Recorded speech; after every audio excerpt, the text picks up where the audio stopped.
નમસ્કાર દર્શક મિત્રો, હું Yogesh Patel live world news ચેનલમાં આપનું સ્વાગત કરું છું. નિહાળી આજના પાનોલીમાં અંધશ્રદ્ધાના બહાને 27.48 લાખની છેતરપિંડી કર્યા હોવાનો કિસ્સો સામે આવ્યો છે. આ મામલે પોલીસે 2 આરોપીઓની ધરપકડ કરી છે, જ્યારે એકને વોન્ટેડ જાહેર કર્યો છે. અંકલેશ્વર તાલુકાના પારડી ઇદ્રીસ ગામમાં લક્ષ્મી માતાની પૂજા વિધિ દ્વારા આર્થિક તંગી દૂર કરવાની લાલચ આપી એક વ્યક્તિ સાથે 27.78 લાખની છેતરપિંડી કર્યાનો ગંભીર બનાવ સામે આવ્યો છે. આ મામલે 3 વ્યક્તિઓ સામે ફરિયાદ નોંધવામાં આવી છે. ફરિયાદી વિકિતભાઈ કાંતિભાઈ ભોઈ કે જેઓ ભરૂચના ભોલાવ ખાતે રહે છે, પાનોલી પોલીસને આપેલી ફરિયાદ મુજબ તેઓ છેલ્લા કેટલાક વર્ષોથી આર્થિક સંકટમાં હતા. આ દરમિયાન મિત્ર મારફતે પારડી ઇદ્રીસના સન્મુખ બુધાભાઈ વસાવા અને તેમના પુત્ર પ્રતિક વસાવા તેમજ બાલાસિનોરના ગુરુજી સુથારભાઈ સાથેનો સંપર્ક થયો હતો. આરોપીઓ લક્ષ્મી માતાની પૂજા વિધિ કરી આર્થિક મુશ્કેલી દૂર કરવાની ખાતરી આપી ફરિયાદીને વિશ્વાસમાં લીધો હતો. ધાર્મિક વિધિ અને અંધશ્રદ્ધાના બહાને ફેબ્રુઆરી 2024 થી મે 2025 દરમિયાન ફરિયાદી પાસેથી ટુકડે ટુકડે ₹14,23,500 બેંક મારફતે ટ્રાન્સફર કરાવેલા તથા 13,25,000 રોકડા મેળવી કુલ 27,48,500ની રકમ પડાવી લીધી હોવાનું ફરિયાદમાં જણાવાયું છે. ફરિયાદ મુજબ આરોપીઓએ પોતાની વૈભવી જીવનશૈલી, મોંઘી ગાડીઓ અને વિશાળ જમીન હોવાનું દર્શાવી વિશ્વાસ પકાવ્યો હતો. અનેક વખત પારડી ઇદ્રીસ ખાતે બોલાવી ધાર્મિક વિધિ કરવાના નાટક કરીને ફરિયાદીને આર્થિક રીતે છેતરવામાં આવ્યો હતો. આ મામલે પાનોલી પોલીસે ફરિયાદ નોંધી આગળની વધુ તપાસ હાથ ધરી છે. તપાસ દરમિયાન પાનોલી પોલીસે 3 તહોમતદારોની અટક કરી કોર્ટ સમક્ષ રજૂ કરી વધુ તપાસ માટે રિમાન્ડ મેળવવાની તજવીજ હાથ ધરી છે. અંકલેશ્વરના કોસંબડી ગામ નજીક આવેલી ક્રિસ રેસિડેન્સીમાં તસ્કરોએ બંધ મકાનને નિશાન બનાવી અંદાજે 5 લાખની મતાની ચોરી કરી ફરાર થઈ ગયા હતા. અંકલેશ્વર તાલુકાના કોસંબડી ગામ નજીક આવેલી ક્રિસ રેસિડેન્સીમાં તસ્કરોએ બંધ મકાનને નિશાન બનાવી રોકડ રકમ તેમજ સોના ચાંદીના દાગીના ચોરી કરી ફરાર થઈ જતા સમગ્ર વિસ્તારમાં ચકચાર મચી જવા પામી છે. ઘટનાની જાણ થતાં જીઆઈડીસી પોલીસે સ્થળ પર પહોંચી વધુ તપાસ હાથ ધરી હતી. ક્રિસ રેસિડેન્સીમાં રહેતા જયસિંહ જયસ્વાલ 15 ડિસેમ્બરના રોજ સામાજિક પ્રસંગના કારણે મકાન બંધ કરી પરિવાર સાથે ઉત્તર પ્રદેશ વતન ગયા હતા. આ દરમિયાન અજાણ્યા તસ્કરોએ તેમના મકાનના મુખ્ય દરવાજાનું તાળું તોડી અંદર પ્રવેશ કર્યો હતો. તસ્કરોએ ઘરમાં રહેલી તિજોરી અને કબાટમાં રહેલી રોકડ રકમ તેમજ સોના ચાંદીના દાગીના સહિત ચોરી કરી ફરાર થઈ ગયા હતા. પાડોશીઓ મકાનનો દરવાજો ખુલ્લો દેખાતા માલિકને જાણ કરી હતી. ત્યારબાદ જયસિંહ જયસ્વાલ પરત આવી ઘર તપાસતા ચોરી થયા હોવાનું સામે આવ્યું હતું. આ ઘટનાની જાણ જીઆઈડીસી પોલીસને કરતાં જીઆઈડીસી પોલીસ ઘટના સ્થળે દોડી આવી હતી. આ અંગે મકાન માલિકે જીઆઈડીસી પોલીસ મથકે ફરિયાદ નોંધાવી છે, જેમાં 40,000 રોકડ તથા સોના ચાંદીના દાગીના મળી કુલ અંદાજે 5 લાખથી વધુના મુદ્દામાલની ચોરી થયા હોવાનું સામે આવ્યું છે. પોલીસે આસપાસના સીસીટીવી ફૂટેજ સહિત વિવિધ દિશાઓમાં તપાસ તેજ કરી છે. मेरा नाम जयसिंह जयसवाल है। कहाँ रहते हो आप? मैं एक कृषि सोसाइटी में रहता हूँ और मेरे घर में चोरी हुआ है और मैं यहाँ से 15 तारीख को छोटे भाई की शादी थी यूपी में। मैं यूपी के लिए 15 तारीख को यहाँ से निकला और मुझे 7 तारीख को सुबह टीम कुछ जो कमेटी आपका लॉक खुला हुआ है, क्या आप आ गए हो क्या? तो मैंने बोला मैं तो अभी नहीं आया, मैं अभी 2-3 दिन बाद निकलने वाला हूँ। तो उन्होंने बोला ताला टूटा हुआ है और आपका लगता है चोरी हुआ है। तो मैंने उनको बोला कि आप घर में जाके वीडियो बना के मुझे भेजिए। तो उन्होंने भेजा। मौके पे फिर हमारे कुछ रिलेटिव भी वहाँ पे आए और उन्होंने दाखिल वहाँ पे कंप्लेन अर्जी डाली है। अभी पुलिस वाले आए थे उस दिन, सीसीटीवी कैमरा चेक किए, कुछ उसमें अभी मिला नहीं है। बाकी आगे का जो प्रोसेस वो कर रहे हैं। कितने का चोरी हुआ आपके पास? और लगभग 5 से 6 लाख का हुआ है। रोकड़ कितना गया आपका? सॉरी, कैश कितना गया है? कैश 40,000 लगभग प्लस। कुल कितने का चोरी होगा आपके वहाँ? टोटल 6.5 लाख का। पुलिस से आप क्या चाहते हो? इंक्वायरी चाहते हैं कि जल्द से जल्द उसको पकड़ा जाए। Lions Club of Ankleshwar women અને Lions Club of Ankleshwar industrial area દ્વારા ઝઘડિયા ખાતે નિઃશુલ્ક આંખ રોગ નિદાન કેમ્પનું આયોજન કરવામાં આવ્યું હતું. Ankleshwar Lions Club of Ankleshwar industrial area તથા Lions Club of Ankleshwar women દ્વારા સેવા રૂરલ ઝઘડિયા સાથે સંયુક્ત રીતે આજે નિઃશુલ્ક આંખ રોગ નિદાન કેમ્પનું આયોજન કરવામાં આવ્યું હતું. આ કેમ્પ દરમિયાન અનુભવી આંખના તબીબો દ્વારા દર્દીઓની આંખોની સંપૂર્ણ તપાસ કરવામાં આવી હતી તેમજ જરૂરિયાતમંદ દર્દીઓને વિનામૂલ્યે સારવાર આપવામાં આવી હતી. આંખના ઓપરેશનની જરૂરિયાત ધરાવતા દર્દીઓ માટે વિનામૂલ્યે ઓપરેશન કરી નેત્રમણી મૂકવાની વ્યવસ્થા કરવામાં આવી હતી. ઉપરાંત દર્દીઓએ રાહત દરે નંબરના ચશ્મા પણ સ્થળ ઉપર ઉપલબ્ધ કરવામાં આવ્યા હતા. આ પ્રસંગે લાયન્સ ક્લબના પ્રમુખ વાસુ ગજેરા સહિતના લાયન્સના સભ્યો ઉપસ્થિત રહ્યા હતા.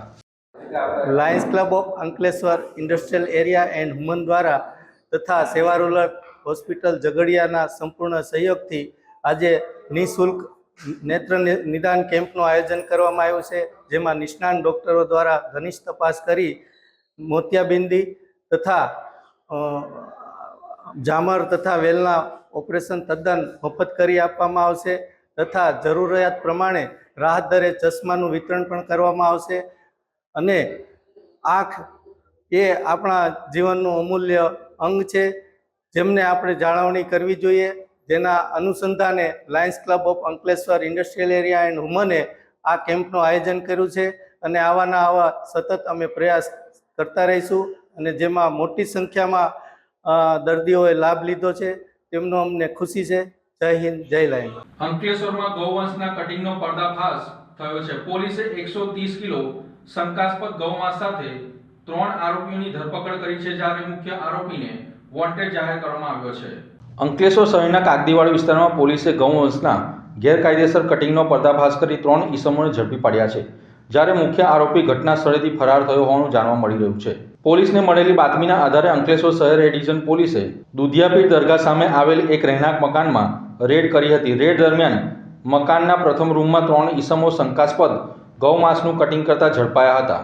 પોલીસે સ્થળ પરથી અંદાજે 130 કિલો શંકાસ્પદ ગૌમાંસ, મોટા છરા, ચપ્પા, કુવાડો, લોખંડના સળિયા, ઇલેક્ટ્રિક વજન કાંટો, એક ઓટો રિક્ષા નંબર વગરની એક મોપેડ તથા 3 મોબાઈલ ફોન કબજે કર્યા છે. ઝડપાયેલ ઈસમોમાં 2 પુખ્ત વયના અને 1 કિશોરનો સમાવેશ થાય છે. પોલીસે અબ્દુલ રઝાક ગુલામ રસૂલ કુરેશી તેમજ શાહિદ અબ્દુલ રશીદ કુરેશીને અટકમાં લીધા છે. પોલીસ તપાસમાં મુખ્ય આરોપી આસિફ ઇકબાલ ઉર્ફે મિન્નુ રશીદ કાદર મલેક હોવાનું સામે આવ્યું છે, જે રેડ દરમિયાન ફરાર થઈ ગયો હતો. કિશોર આરોપીઓને તેના સંબંધીઓને સોંપવામાં આવ્યો હતો.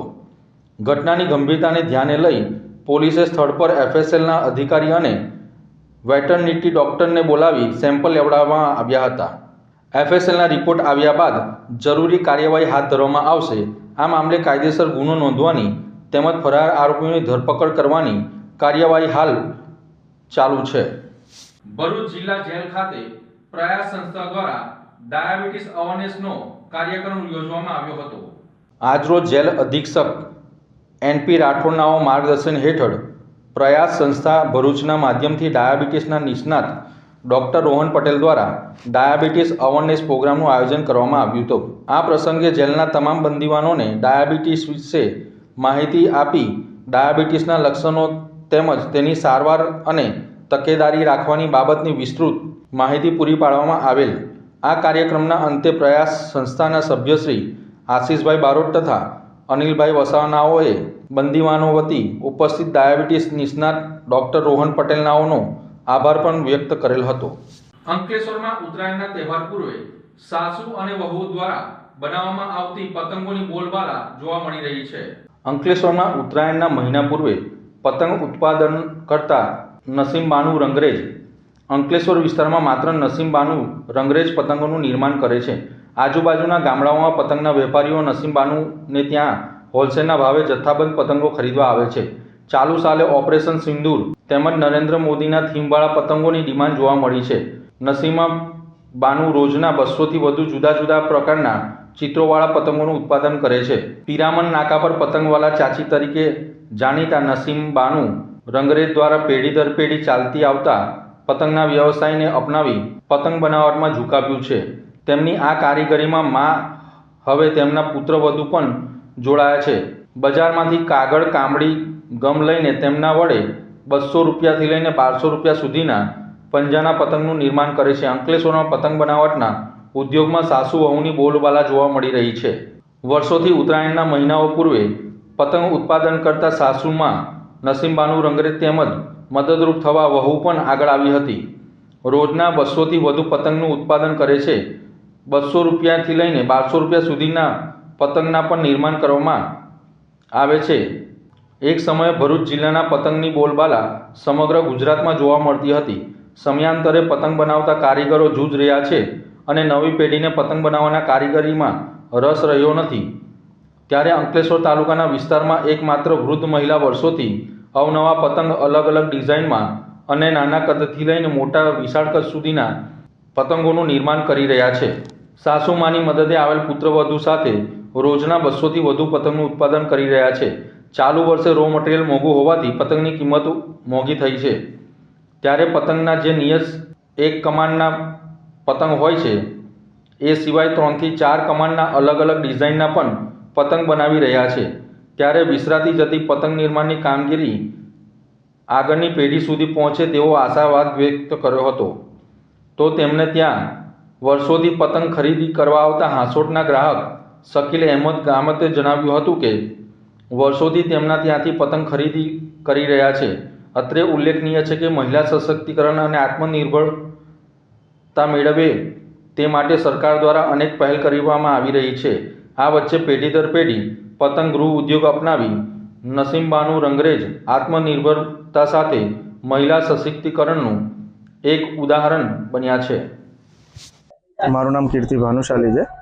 મારી શોપ જીઆઈડીસીમાં છે અને અમે વર્ષોથી અહીંયા પતંગ લેવા આવીએ છીએ.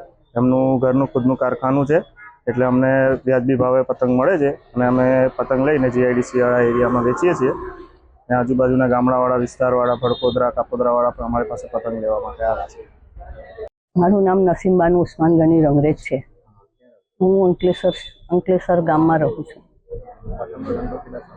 પતંગનો ધંધો 15-1 વર્ષથી કરીએ છીએ અમે. પતંગ બનાવવામાં લાકડી, ગમ અને પ્લાસ્ટિકની જરૂર હોય છે. આ પતંગ અમે 4 મહિના પહેલાં ચાલુ કરીએ છીએ. આ અમારા ફેમિલી મેટલ છે. અમે 15-1 માણસ કામ કરીએ છીએ. આ વખતે માર્કેટમાં ઘણી જાતની પતંગો આવેલી છે. એમાં વડાપ્રધાન નરેન્દ્રભાઈ મોદીએ જે ઓપરેશન સિંદૂર પાર પાડ્યું એ પતંગની માંગ, રંગ રસિયાઓની પતંગની માંગ હતી. એ આ માર્કેટમાં આવેલી છે. ઘણા લોકોની માંગ હતી, આ માર્કેટમાં આવેલી છે. જાડેશ્વરના સ્વામિનારાયણ મંદિર ખાતે પ્રજાપતિ સમાજનો 8મો સ્નેહ મિલન કાર્યક્રમ યોજવામાં આવ્યો હતો. ભરૂચ જિલ્લા પ્રજાપતિ સમાજ એજ્યુકેશન એન્ડ ચેરિટેબલ ટ્રસ્ટનો 8મો સ્નેહ મિલન કાર્યક્રમ યોજાયો હતો. રવિવારના રોજ જાડેશ્વર ખાતે આવેલ BAPS સ્વામિનારાયણ મંદિર ખાતે યોજાયો હતો. આ કાર્યક્રમમાં સમાજના પ્રમુખ રાકેશભાઈએ સમાજમાં શિક્ષણની ખૂબ જ આવશ્યકતા હોય અને સમાજના તમામ ભાઈ બહેનોએ તેઓના બાળકોને શિક્ષણ પ્રત્યે વધુ રુચિ વધે તેવા પ્રયાસો કરવા સાથે સમાજમાં ચાલતા કુરિવાજો દૂર કરવા પણ માર્ગદર્શન આપ્યું હતું. આ સાથે રાકેશભાઈએ સ્વદેશી ચીજવસ્તુઓ અપનાવવા તેઓએ સમાજના લોકોને આહવાન કર્યું હતું. હાલ ભારત સ્વદેશી ચીજવસ્તુઓ પર વિશેષ ભાર મૂકી રહ્યું છે, ત્યારે પ્રજાપતિ સમાજના ભાઈ બહેનો સ્વદેશી ચીજવસ્તુઓ વિશે ધ્યાન દઈ અને એ જ વસ્તુઓ ખરીદે તેવું સમાજના પ્રમુખ રાકેશભાઈએ જણાવ્યું હતું. સાથે જ આ કાર્યક્રમમાં સમાજના ધોરણ 10 અને 12માં ઉચ્ચ પરિણામ મેળવનાર વિદ્યાર્થીઓનું સન્માન પણ કરવામાં આવ્યું હતું તથા સમાજના ભાઈ બહેનોને વિશિષ્ટ હોદ્દા ઉપર બિરાજમાન વ્યક્તિઓનું પણ સમાજ વતી સન્માન કરવામાં આવ્યું હતું. આ સાથે પ્રજાપતિ સમાજ દ્વારા ચાલતા સંકલ્પ ધિરાણ મંડળી વિશે ઝાંખી કરાવી હતી. સંકલ્પ ધિરાણ મંડળી દ્વારા ગત વર્ષમાં આશરે 65 લાખથી પણ વધુની રકમ જરૂરિયાત ધરાવતી વ્યક્તિઓને ઘરના સારા નરસા પ્રસંગમાં મદદરૂપ થયા હતા. આ સાથે સમાજમાં ચાલતા વિવિધ કાર્યક્રમોની પણ ચર્ચા કરવામાં આવી હતી. આપણે નિભાવીએ. જો દરેક નાગરિક પોતાનું કર્તવ્ય નિભાવશે, બંધારણમાં જે ઉલ્લેખ કર્યો છે, તો દેશની ઓટોમેટિક પ્રગતિ થશે. દેશ આપણી મહાસત્તા બનશે. છેલ્લે તે સ્વદેશી અપનાવો, દેશ બચાવો. આપણા દેશને મજબૂત બનાવવો હશે તો આપણે આપણા દેશથી બનેલી વસ્તુઓ વાપરવી પડશે. વડાપ્રધાન આપણા નરેન્દ્રભાઈએ પણ મન કી બાતમાં આહવાન કર્યું છે કે દરેક પરિવાર ખાદીમાંથી બનેલી વસ્તુ પહેરે. સ્વદેશી ભ્રમણ, સ્વદેશી ભોજન, સ્વદેશી પહેરણ, સ્વદેશી ભાષા, આવો આપણે આપણા વ્યવહારમાં ઉપયોગ કરીએ. સ્વદેશી અપનાવીએ, દેશ બચાવીએ. આ 5 બાબતો જો દરેક પરિવાર, દરેક નાગરિક પોતાના જીવનમાં લાવશે તો ભારત માતા જગત વંદનીય સ્થાન પ્રાપ્ત કરશે. આપણો દેશ મહાન બનશે. આજે આપણે આ સ્નેહ મિલન નિમિત્તે સંકલ્પ લઈએ છીએ. ભરૂચ શહેરમાં ઉત્તરાયણના તહેવાર નિમિત્તે શ્રી શંકર ચેરિટેબલ ટ્રસ્ટ દ્વારા 300 થી વધુ સેફટી ગાર્ડનું વિતરણ વાહન ચાલકોને કરવામાં આવ્યું હતું. શ્રી શંકર ચેરિટેબલ ટ્રસ્ટ દ્વારા સમાજમાં ઉપયોગી કાર્ય નિસ્વાર્થ ભાવે સતત કરવામાં આવે છે. આ ટ્રસ્ટ દ્વારા દિવાળીમાં ફટાકડા વિતરણ, ધૂળેટીમાં ગરીબ બાળકોને પિચકારી વિતરણ, શાળાઓમાં શરૂ થતાં જ વિદ્યાર્થીઓને પુસ્તકોનું વિતરણ તેમજ સમૂહ લગ્ન જેવા અનેક સેવાકીય કાર્યો કરવામાં આવે છે. આ સેવાકીય કાર્યોના ભાગરૂપે ઉત્તરાયણ પર્વ પૂર્વે દોરીથી થતા અકસ્માતોને અટકાવવા માટે દાંડિયા બજાર વિસ્તારના બગીચા પાસે 300 થી વધુ સેફટીના તાર લગાવવાની વ્યવસ્થા કરવામાં આવી હતી. આ અભિયાનનો મુખ્ય ઉદ્દેશ વાહન ચાલકોને દોરીથી થતા ગંભીર અકસ્માતોથી બચાવવાનો હતો. કાર્યક્રમ દરમિયાન મોટી સંખ્યામાં વાહન ચાલકોએ પોતાના વાહનો પર સેફટી તાર લગાડવામાં આ સેવાકીય કાર્યનો લાભ લીધો હતો, જેના કારણે દોરીથી થનારા અકસ્માતોમાં ઘટાડો થવાની આશા વ્યક્ત કરવામાં આવી છે. ઉત્તરાયણના પવિત્ર તહેવારમાં દોરી પતંગને કારણે થતા અકસ્માતમાં 2 વ્હીલર ચાલકોને રક્ષણ મળી રહે એ હેતુથી દર વર્ષની જેમ આ વર્ષે પણ શ્રી શંકર સેવા ચેરિટેબલ ટ્રસ્ટ દ્વારા સેફટી વાયર, સેફટી તારનું વિતરણ વિનામૂલ્યે અમે કરી રહ્યા છીએ. દિવાળીમાં આવી નાની મોટી સેવાઓ અમે દર વર્ષે કરીએ છીએ. દિવાળીમાં ફટાકડા છે, પછી સ્કૂલ ઉઘડે એટલે ચોપડાનું વિતરણ છે, પછી હોળી ધૂળેટીમાં પિચકારી છે, પછી મીઠાઈઓનું વિતરણ, આવું દર વર્ષે અમે. અને રિસન્ટલી અમને બીજા મહિનામાં ડિસેમ્બરમાં અમે સમૂહ લગ્ન કર્યું. દ્વિતીય સમૂહ લગ્ન 15 જોડા ગરીબ છોકરીઓને પણ પરણાવી છે. એવી નાની મોટી સેવામાં ટ્રસ્ટ દ્વારા થયા કરે છે. અસ્તુ ભારત માતા કી જય. તો આ હતા આજના સમાચાર. નવી ઘટનાઓ સાથે ફરી મળીશું. ત્યાં સુધી રજા આપશો. નમસ્કાર.